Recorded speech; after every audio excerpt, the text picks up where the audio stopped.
Gabriel? Were they trying to fuck with him? No, they were like, the guy just didn't know. Or, looking back now, yeah, he was probably fucking with him. But Ralphie was a asshole of a guy. Oh, yeah, but that must suck. You could do that too. That's so funny. And what was the second laugh? One night, I was there, but I was not there. Okay. And this is a long time ago, Lee. This is, there used to be a place on Beverly, right? After you came down La Brea, you hooked a right, and you went. You know who would know? Josh Wolf. He was the king of that place. You went down, it was on a corner, and they had little umbrellas. It was like a 50s joint, and people sat out there. It just closed. I think it closed. But Josh, and they used to they made shakes that would knock your dick into the dirt. Protein, regular shakes, reefer shakes. Not like they put reefer in it. This is way before any of that nonsense. Right. The spot, the spin, the something. We'll ask Josh Wolf. And the cool thing in those days was I was broke as hell, but the good thing to do was after the store, you'd go down there at 2:00. And there'd be different people eating, And I'd gone with Josh and his family, and I'd gone, I think, with Joe Rogan and a bunch of other people one night after the club on Sunset we used to do. The guy took us there to eat, a bunch of us. Had like umbrellas and shit. I don't fucking know. It was good, though. And then one night, I went to a Janet Jackson concert. Now, it was 1998. I got no money to go to a Janet Jackson concert. I got to do at the store. But my spot was at 11:00, 11:30 at the store, and the Janet Jackson concert started at 7:30. I was friends with Dougie Fresh. I'm over at Doug Stanhope's house in the afternoon talking shit with him, and these girls moved in next door. And they were the fucking best. They were like, they hung out at Coaching Horses, they'd smoke dope. They were a lot younger than I. If I was 38 at the time, they were like 27, 28, whatever. And one night, one of the girls, they were roommates. They had gotten Janet Jackson tickets. And the one girl couldn't go. She had to work as a waitress or some shit. So the girl came over and asked Stanhope. Stan was like, what, are you fucking kidding me? And I'm like, bro, I'll go see Janet Jackson. And that's the night I told you we were broke, and she had great tickets, and Jimmy Smith was getting beers for our corner. I was dead broke, Lee. If I had $5, I was holding on to it like a blind guy holds on to a cane. This motherfucker ain't going nowhere, right? And I guess I went to the store, did my set. I couldn't borrow $20. And we ended up going to that place. And we sat down about 2:30. We were out in the back smoking dope. This is way before my wife. Me and this girl had nothing. She was just, she was Stanhope's neighbor. Right. She smoked dope. I smoked dope. There was no blow that night. There was no money for blow. And we went to that milkshake place to get like a milkshake because we were stoned. And I want to tell you his name, but I don't. Okay. And celeb came in there, somebody who was hot at that time on TV, like on Buffy the Vampire. At the time, I was doing stand-up, guys. So you knew he was famous, but you didn't know from what? Yes, I didn't. The girl, and everybody was like, oh, look who it is. And I was like, I don't know who this guy is. I'd love to tell you I'm friends with him and go take a fucking, and go give him a hug. Oh, my God. I haven't seen you since the gym,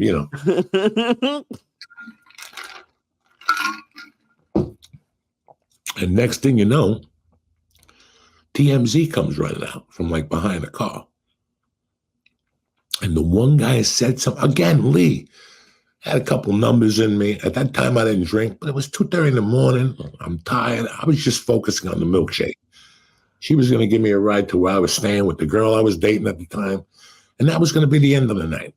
And this guy comes over. And I mean, as he walks, all the girls like, oh, look who it is. And he's from this, he's from this. And all of a sudden, TMZ came out. Right. I shouldn't say TMZ. It was 1998. It could have been anybody. Paparazzi. They started lurking. And this guy came out, and another guy came out. And the first guy was doing pretty good. They were talking about his TV show, his workout regimen. And then the fucking other guy said to him, "Are you still doing blow?" And this guy turned around, one shot, bro. Boom.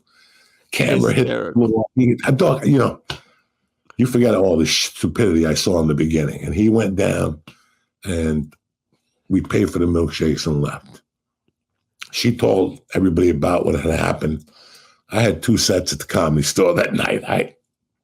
I forgot what the fuck it was. And it's because of that, and then I had a beef with them up in, no, they weren't TMZ either. Remember that fucking place in Studio City on Sunday? Where all the fucking people had tamales and shit next to the 5. Oh, the farmer's market? Yes. They used to lurk in there. They used to hide by the 5 guys. Not the 5 guys.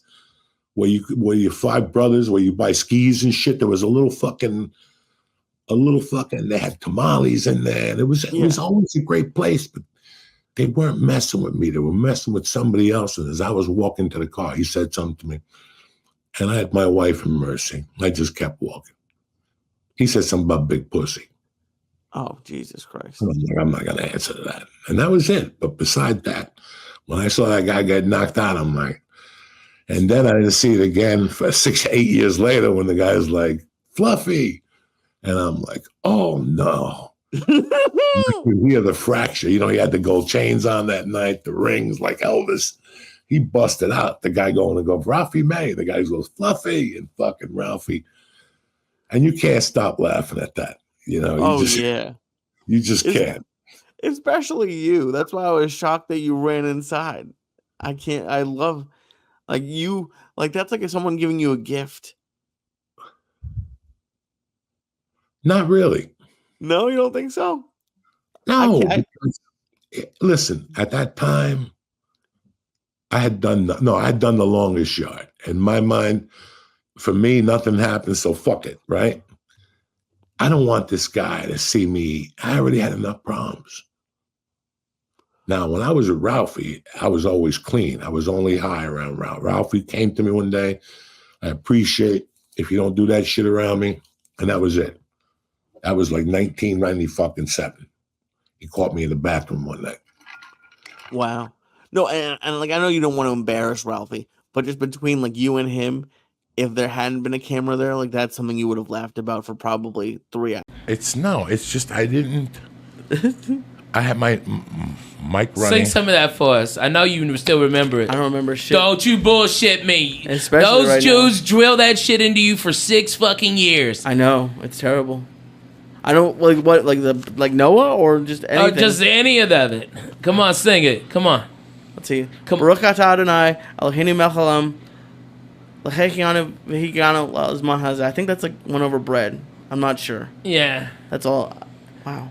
Yeah. I need this shit in my life. Sure, right why not? You gotta know. Why not? What if you're ever in Israel and you gotta bless some bread? No shit, man. Hey, and you know what? Fucking #1 in Israel right now. Church of what's happening now. That's Fuck right. yeah. Some Jews just went crazy if I got it right. Fucking them up right Man, now. I like Israel. I like the way they fucking roll.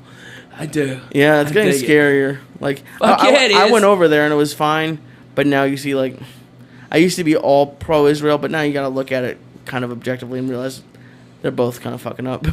Everybody's fucking up. Man, just go to Haifa and everything's Haifa's chill. really nice. Yeah, Haifa's everything's beautiful. chill in Haifa, man.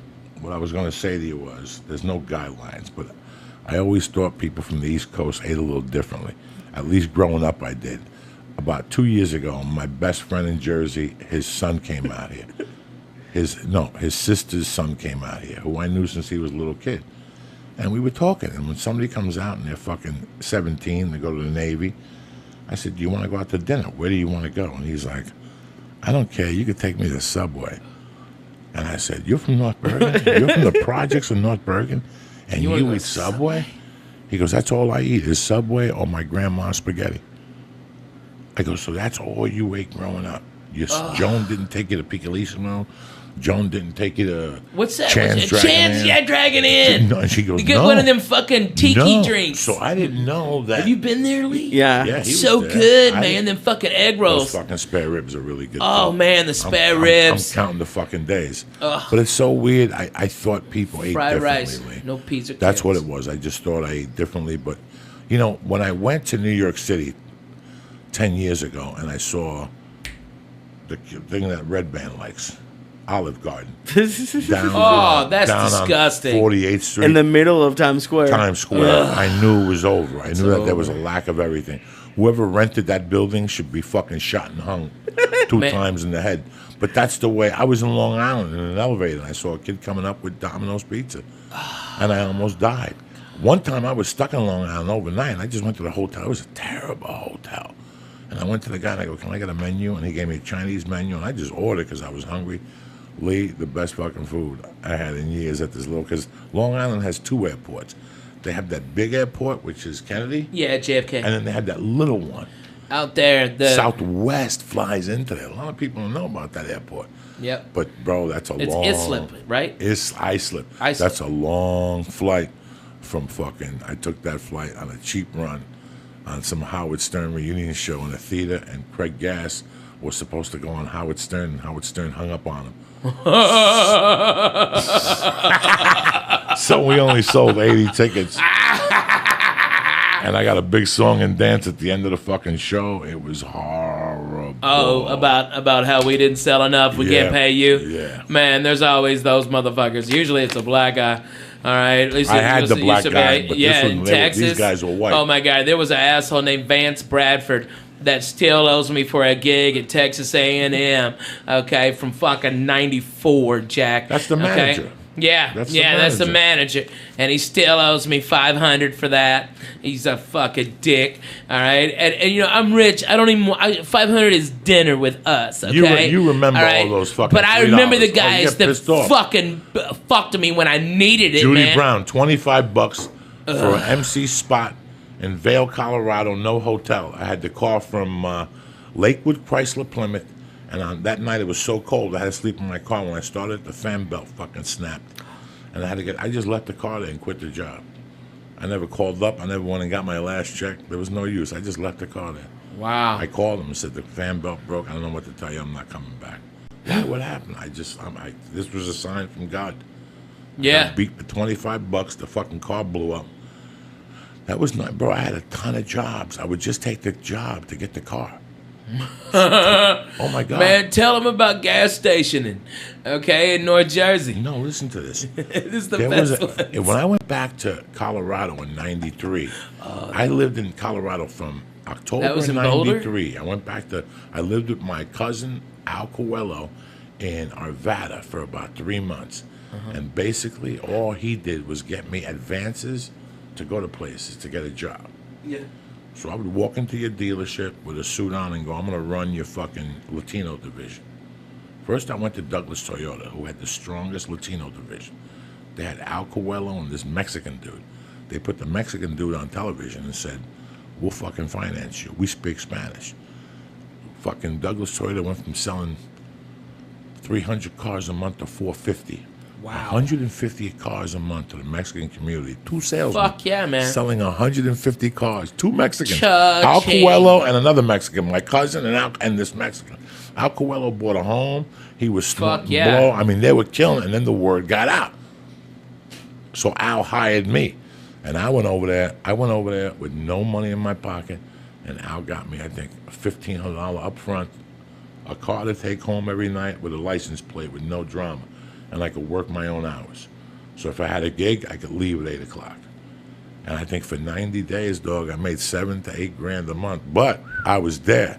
You got to be there. Yeah. And it's a liner closer store. What that means is, how you doing, Ralphie May? What's happening? Everything beautiful? Yeah, what's cracking? No, I'm looking for a truck. Okay, let me show you this truck.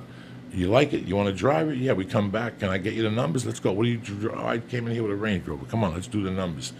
I sit you down, then I bring the fucking flying Jew in there. A motherfucker that don't give a fuck about nothing. This guy sold his mother a car for $1,000 over retail. And he comes in and works Ralphie May. And guess what? That's it. I never see Ralphie May again. I sell that car. You get a percentage from the dealership to close the deal. Guess what I do? I'm a fucking whore. I go right back out there and get another customer. And in those days, that lot had so many customers that I would just qualify right there. What's happening, Ralphie May? Nothing. What's cracking? What are you looking for? A truck. Let me ask you something. If we make a deal today, you going to buy today? Well, I don't know. Listen. Don't hit me with that I don't know shit. Either we're on or we're off. You're going to buy a truck? Because I'll fucking go in there and fight you like a motherfucker. I'll get that truck down to bare bones today. Let me see the $1,000 in your pocket. And they go, let's do it. And I had this motherfucker on. I drive him, come. Do you understand what commitment is? For $550. Yeah. For fucking 1, 2, 3, 4, 5, 6 fucking shows in those days. You pay you $75 a fucking set. If you bought a Southwest flight, that was half your fucking salary. There it goes. So for you to snort coke and go to Taco Cabana and party, you had to take the fucking bus. So he used to book me for 2 weeks, and I'd still come home fucking broke. Oh, fucking crazy. It's sickening what we did in the name of comedy and partying. I'm not gonna lie to you, but the whole time I was serious about it. That's why I could have partied at the store. I was still serious about it. I just had the party element to me. And in those days, El Paso, they would give me away coke. Yeah, man. There was. I would get offered coke like 6-7 times a night in El Paso, and I never took it. I never wanted to get a taste for it because I'm afraid I was going to love it too much. All right, and that kills fat people. You know. Let me just tell you how weird the road is. So I'm in El Paso, and it's my birthday. You dig, Nick?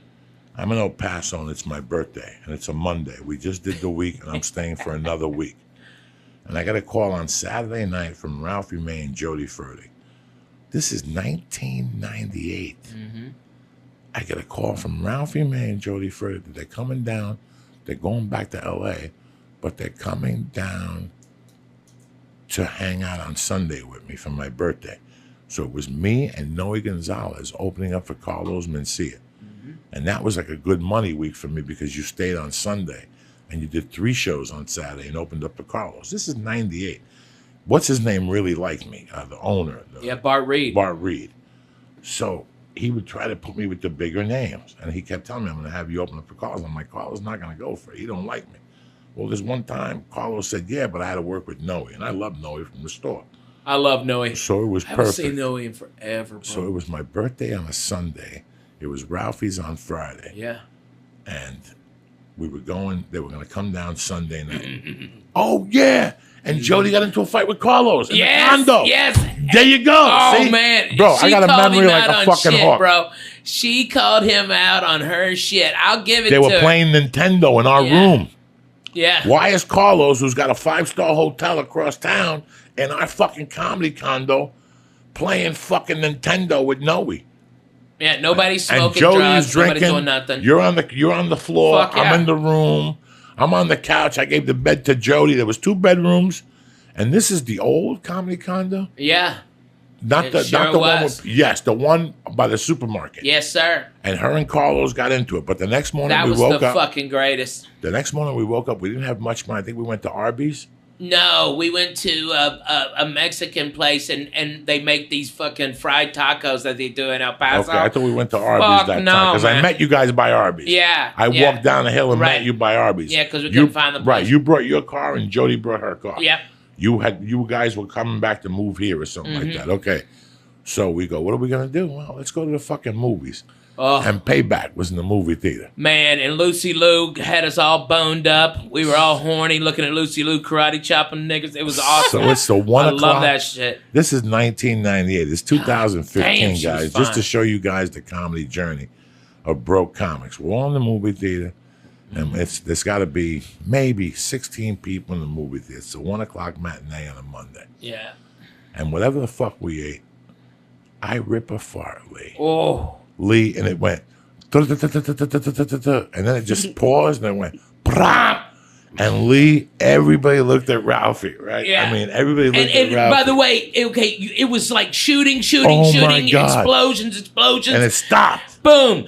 Dead fucking silence. It was the greatest fart timing of all time. Oh, my God, Lee. Okay? Everybody's looking at me, okay? And then Coco goes, God damn it, Ralphie May! Jesus Christ! Jesus fucking Christ, Ralphie May! He's yelling it. All right, and everybody's looking at me. And he's going, I didn't fart. And we're fucking howling. I'm howling inside because where's Tony Bennett, that guy? So funny. And then we went to the movies in Universal City when I threw the M&M up in hit that bald guy in the head. We threw peanut M&Ms at this motherfucker because his head looked like a peanut M&M, all oblong. All right, and we just see the movie, and every now and then you see just a big ass M&M fly the fuck up in the air. Bounced off the light. All right, and he was like looking back, like who done it? Oh my god! And we were leaving there, and his head had candy. Okay, had candy like different colors, and he was bitching to the manager, "How somebody? This scoundrel, these teenagers throwing fucking M&Ms at me." Here's the whole story, guys. We're walking out. We forgot all about that. We threw a peanut in this motherfucker. All I know is, Lee, the peanut bounced off his head like 3 feet, and he looked up. How many times did he throw peanut M&Ms at him? Oh, like 15. Oh, man. Right? It was a whole package. Until it whacked them, they would give 2 M&Ms. It was a promotion, so it was 2 of those bags of M&Ms. And even though we were high, we're fat fucks, and we're like, we don't need a fucking whole nother bag of M&Ms. Because I just want to throw Coco goes, yeah, give me those fucking M&Ms. And I'm whipping them at this guy. Whipping them during the shit parts of the movie. How old are you at this point? This is 10 years ago. This is 10 years ago. I'm 33. Yeah, I'm 40. I'm 39. Who gives a fuck, right? I'm just high, having a great time, man. But here's the whole thing. We hit him with the thing. Does his head look like an M&M? Like, he's looking around now. He had the weirdest fucking looking head. Oh my God. We had to beat him because the light was shining off his head. Yeah, he was a so now we hit him, and that's it. We move on with our lives. We're watching a movie. Yeah. We're high as fuck. 2 hours later, we're walking out of this movie theater like nothing happened. We forgot all about the peanut incident, and the guy's got the peanut in his hand.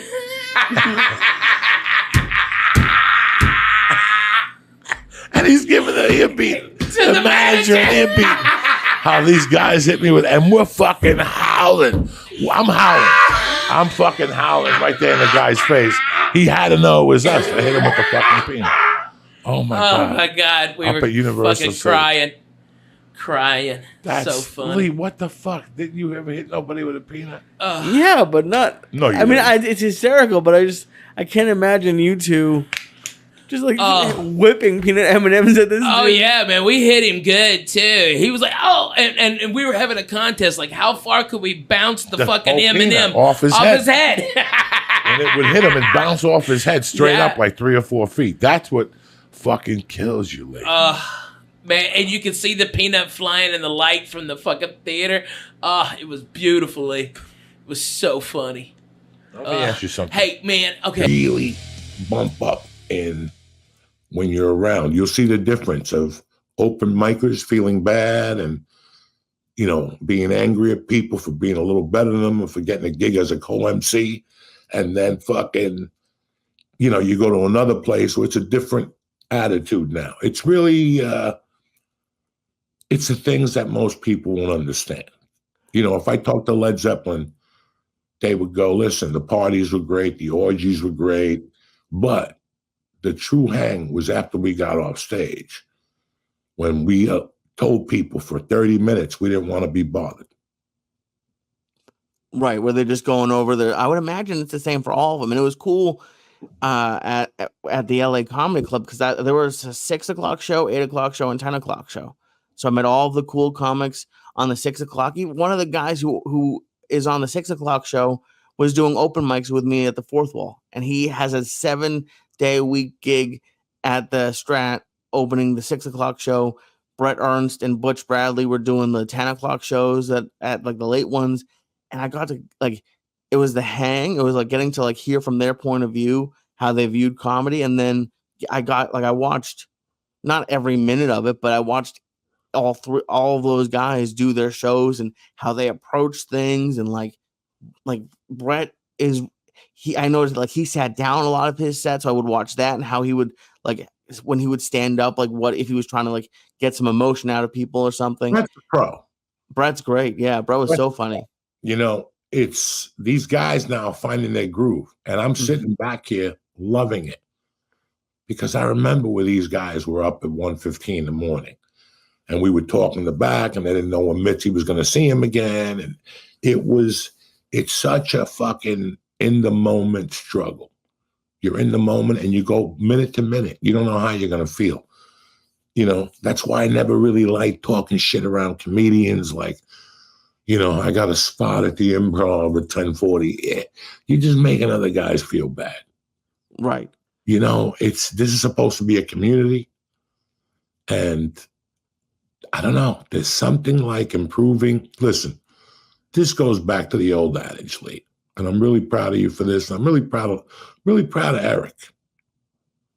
It takes a lot of pride to not get a job as a doorman, security guard. You know, when I got into comedy, I knew it was like anything else.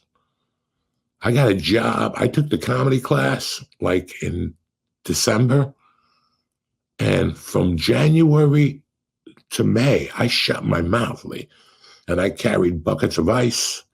And I fucking put on stupid music and had to move the lights around. And I had to load the beer case. But the whole time I had an ear open, you know. And the most important thing was, since I did the music for the comics, it was a C room. Okay. Right. You know, since I did the music for them and the lights and the explosives, I got to talk to them. And then when I got the broker, I finally got on stage in July and I got the broker like in December. And when I got the broker, if the comic was really cool, there was a gap in their schedule. So Tuesday night you did the broker, then Wednesday you were off. That sucks when you're on the road. Because you have to pay for a hotel? You pay for the hotel. So if the headliner was cool, I'd invite him over, sleep over. And in the morning, we'd talk comedy, or at night, we'd talk comedy. And they would give me a list of bookers, even though I wasn't ready. And I knew it. They would give me a bunch of shit to prepare me. And I looked at names that were there that are probably still there today, you know, then today. So it's such a fucking journey. And it's cool, like, the way I was thinking about it with Nick was like, it's almost like you're on like let's say you're on like the Oregon Trail or something, and you meet someone who is already somewhere like way down the road, and they're like, look out, there's snakes here. And like getting to talk to Brett and Ernst and Brett and Nick and all those people, they would talk about like, here's what you look for when you're trying to sign with a manager. This is what the manager's supposed to do from his point of view. Here's what you're supposed to do when you're reaching out. And like, they were just giving me like, at least what worked for them. And it might not work for me, but like just their point of view of things. Listen, what works for you ain't going to work for them. And what works for them isn't going to work for you. But there's something in between. Mm-hmm. And that's what you seem to attack. And something in between that your mind and his mind could put something together a little bit better than your idea. Because he's been at it. And, you know, again, our egos are like, no, I have a great idea. Mm-hmm. You know, listen, what's the difference between a 5-year comic and a 15-year comic? If I go to a 5-year comic and go, listen, I want to buy the story of your life, but I'm not going to use you as a lead. Okay? He'll throw a fit. Where a 15-year comic will go, I don't care who the fuck you use as a lead. Just throw me a check. Use me every week. Keep me off the road for 10 episodes, and I'm in. You know, it's really weird what we'll do 5 years in, 10 years in, 15 years in, and 20 years in. It sounds like it's an ego thing. Always. Once you let ego get in the way of comedy, you're done. You lost that week. Once you you're featuring and you're like, people told me I'm better than the headliner. Meanwhile, he's up there getting standing ovations. Right. And you're in the back because 8 people told you you're better than the fucking headliner. So you're sitting back there like, yeah, let me see how I can fucking corner this guy. You go up there one night and you plan everything, lighting your toes on fire, giving your A material. You're going to steal jokes, the whole fucking thing. And you go up there and you think you buried him. And this guy comes out with another set and a different wig and a different fucking pair of sandals or whatever the fuck he's doing. And it's always very interesting. I fucking hate when shit got. And listen, I'm smart enough to know even then, like I knew a comic that came to me one day and he's like, fuck Ralphie May, blah, blah. And I'm looking at him like, what? And he's like, yeah, when I work with him, people tell me I'm funnier than he is, blah, blah, blah. I don't know where that motherfucker is today. And like because I'm not like above admitting there are times I've done shows where I'm like, oh, I'm better than this guy. But then like, especially with headliners who are like really seasoned, I'm like, oh, this is his 6th hour that he's written. The jokes that I'm doing are like all my jokes that I've written for my entire career. So listen, like, the first special is always easy. It's like the first album. It's dynamite. You've had your whole career. I went like 0-4. I got 4 bad fucking specials and CDs. But listen, that's the fucking how you learn. You don't learn by doing everything great. You can't be great at everything. And once you know your strengths and your weaknesses, you stay away from your weaknesses, but you work on them. But you're not going to do a guy come tape you on your weaknesses. No. And it's like, have you improved your weaknesses, do you think? Like, do you think it seems like that's something you would do is like try to purposely go after them. First off, how do you improve your weaknesses if you're not honest with yourself? If you don't go home and go, that sucked dick. If you're going to teach, if I bump into you 6 days, 6 nights in a row in a pizza parlor at 2 a.m, and you tell me how you killed, we have a problem. I've had good weeks, but there's sets that, I went to Austin last week. I did 6 sets. I was probably 3-3. Were the other 3 that bad? 2 of them were. But listen, I was just trying new shit. I didn't give a fuck. I had a purpose to go up there. I had a purpose, to go up there. I wanted them to go one way so I could take them the other and see what else was there, I planned that going up there. I don't give a fuck. At any level, I never gave a fuck. I always had a mission to go up there, do a good job, try some new material as a feature act, and hang out by the door and get a gram of coke. I always had my priorities were in the right fucking place. There was never, and when I got coked up, if I was by myself, what do you think, I'd be watching porn? I don't watch porn. I would work on my comedy all coked up. I'd wake up the next morning, the material was worse than what I had written. But, dog, this is what it is. It's a journey. It's not where you start. It's where the fuck you finish and how you finish. Do you think on that, like, were your sets better towards the end of the week than they were at the beginning, or was it like a mismatch? It was kind of hit and miss, and I'll tell you what, because this is why I checked on you Thursday night. Because by Thursday night, after you've worked 2 weeks and you've gotten there on Monday, you want to stab yourself in the eye with a pencil. You can't write. You can't write fast enough. You're sick of saying this material. You just said it in Nashville. Right. And now you're doing another 8 days of it, which Vegas is, 14 shows. If it's old Vegas, 2 shows a night, Sunday through. It's a great way to improve. Yeah. What a great way to improve. But I don't give a fuck how much you love comedy. By Friday morning, when you get on the elevator and you're like, what the fuck? You got to walk a mile to get a cup of coffee and then ding, ding, ding, ding, ding, ding, ding. And who's not in there still drunk from the night before? Yeah. Hey, man, I went to your show last night. You sucked. And you're like, oh, okay. That's what I need. People say that to you? Dog, they say, they're fucking inebriated at 8 a.m. You're walking around trying to find a pool or another gram of blow or a victim, and they'll just come, man, I was at your show last night. You were funny in the, and you're like, stop it, go lose. What are you about? I'm not your lucky fucking token. I was almost late to my flight today because for some reason, I talk about being short. For some reason, women love whenever they see me, they stand right, like they have to measure themselves again. So this woman was hammered at 3 a.m, still up, and like wouldn't let me leave. Where? In Vegas this morning. At the club or at the casino? Casino, yeah. At the casino. Oh, yeah. You're lucky you didn't get kidnapped at 3 a.m, my friend. I woke up one night to catch one of those Southwest flights. Yeah. It was one of those Rogan weekends. I don't know where they put us up. It was somewhere we had been put up for years, and it was fantastic. And this one night I went down there at 5 a.m. I'm like, ooh, Lordy. You had some fucking kidnappers. You had everything down there. Hookers, pimps, transgender fucking hookers. Jesus. Yeah, they were there this weekend. They were out. And I'm like, man, this lobby is usually pretty fucking cool. But it was, that was the, like, it was interesting to be in Vegas for that long because I saw, like this one dude basically stole a joint from me.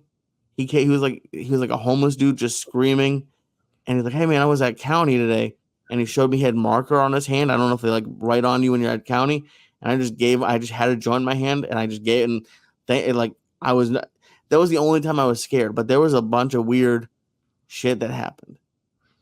You know, after COVID, it seems like everything went down a level. Like if you stayed in a hotel where there was no commotions in Vegas off the strip, now you're going to hear, fuck you, give me back my money, I'll stab you, you know, whatever. I mean, now it's crazy how much everything has changed in 4 years and what you have to see now. Like a friend of mine went to Seattle, one of my neighbors, and he came back. He goes, that was terrible. They tell you not to fucking go downtown. Jesus. You can't, because of all the people down there now, you can't, they say not to go at all? Go to Fisherman's Market, you know, Fisherman's whatever it is. Wharf, yeah. No, Wharf is in San Francisco, cocksucker. Oh, sorry. I'm sorry. Almost made that mistake myself. But it was, go ahead, I'm sorry. Just, you know, I wouldn't go to Portland now if I'm a comic down there. There's a different way of thinking. Or Seattle. I'm not allowed in Seattle. But there's a lot of fucking places that you're like, if I go there, do I need fucking 10 people as security? I don't ever want to get security. No.